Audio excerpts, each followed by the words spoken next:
It's ability that matters, not disability. This is the personal philosophy of so many Jamaicans who are living, thriving, and even excelling with disabilities. Among them, 3 of our nation's athletes who have received the Order of Distinction for their contribution to the field of sport. Tanto Mandela Campbell was born with only 4 fingers on his right hand and 2 on his left. It's a congenital deformity that also affected his legs. Shortly after birth, the decision was taken to amputate both his legs. I was in the institution here at Honourees at the age of 5. They started the program in 1996. It was there before, but they resumed it back. What happened is that we have to participate in other activities such as sports. And then at the 2001, I decided to take part in athletics by going to the field events. However, I continued training. I got selected in 2002 to be a part of a national team at the athletics level, and from there the journey starts. Like many Jamaicans who live with a disability, Tanto Campbell had his share of challenges. I went to Oak Valley Primary School. What happened is that at that time we are all ignorant to this disability. So they will tease you, trouble you, but eventually you get over that hump and you meet some friends and friends start to understand the disability. Then after that I graduated from the primary school and go to Papin High School, where I'm the president. I become the president of the student council body. And I gain that respect by socializing, show them not be afraid, and they respect me for that. He eventually got his big break in 2001 when he moved from national competitions to the world stage. And it is at this level that he has brought glory to his country, gaining a host of medals throughout his career. Like Tanto, Alphonso Cunningham got his start at the Sir John Golding Rehabilitation Centre, more commonly referred to as Mona Rehab. They call him Ambassador, a good name for a man who has done an excellent job representing his country. I used to see the senior guys used to throw the field events and stuff, so I used to go out there and pick up for them. But I never enjoyed it because that wasn't my thing. I like the challenge thing, like basketball, the contact sports and stuff.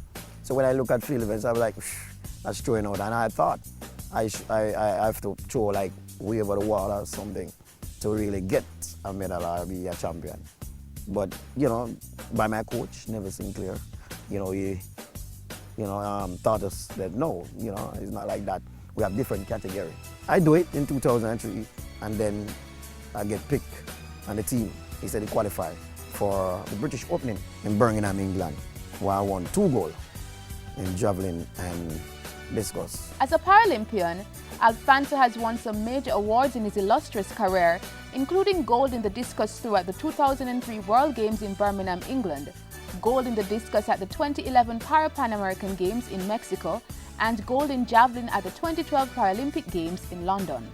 In 2014, he also won at the Athens Paralympic Games in Greece and set a world record in the discus throw. Sylvia Grant is another record-breaking Paralympian. She remains Jamaica's most decorated female Paralympian with more than 25 years of experience in the field of sport. Her medals include silver in both the pentathlon and javelin events at the 1988 Paralympics in Korea, gold in the discus throw in 1999 at the Pan American Games Mexico, and gold again in the USA America's Cup in discus in 2010. When I used to go to Oak Valley Experimental, I used to do track, and I was good at it. And then I see them out here do swimming, basketball, field events, and a lady in it named Minette Wilson.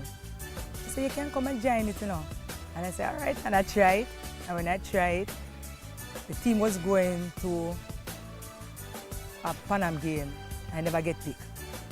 But I never feel any way. And then Professor said, okay, 88, you're not going to miss this one. And when I went to the 88 in Seoul, I get 3 silver medals. The first one was pentathlon. And what is a pentathlon? You have to do 5 events. Javelin, discus, shot put, and 200 and 1500. Sylvia has overcome great odds to be where she is today. Abandoned by her parents because of her condition, she found a home and family at Mona Rehab. It was rough. I was born at Port Antonio Hospital. My mom come leave me here when I'm 3 months old and never come back. I feel great because what I am coming from, a mother don't take care of me. You know, I grew up here at the hospital. I mean, I receive all of those medals. I feel so great. Today, Sylvia is a mother, grandmother, and star athlete who got the keys to the city of Kingston in December 2013.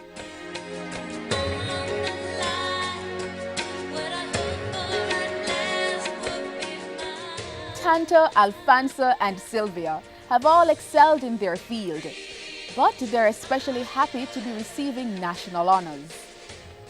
I feel good. I feel good about it because right now I'm glad that they're recognizing the disabled now for getting everything now. They put us in it now, so I feel grateful for that. It is superb. Why I say that? Because finally they recognize different able. Not that different able person did not achieve other national awards, but at least we are getting the recognition. It's a great achievement, and hopefully can encourage other different able to come in, not only sports, but contribute to something else. Me and Tantu, Sylvia, the rest of Paralympians, making that drive to continue to do well, continue to inspire people, continue to just make an impact on people's life and giving back and show them, there is a hope. Through sports, through any little thing you're doing, just believe in yourself and know you can do it.